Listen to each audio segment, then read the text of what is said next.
13 points and 8 rebounds. Carl Brian Cruz.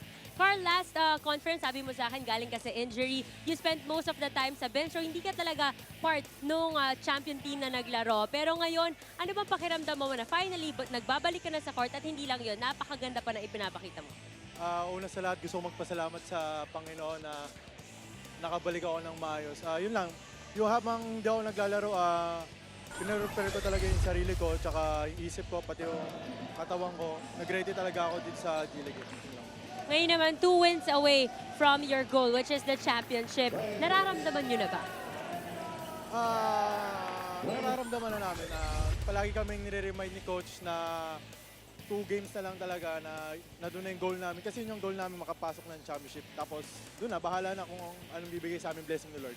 Ngayon naman, Carl, dahil ikaw ang ating player of the game, may chance kang bumate sa mga gusto mong batiin. Binabati ko nga pala yung family ko, daddy ko, ate ko, mama ko, girlfriend ko si Julie na belated happy birthday. Yung mga tropa ko taga Bloomington, sila Kimpoy, sila Claveria family, tsaka yung mga tropang urbano. Yun lang. Thank you. Thank you very much and congratulations.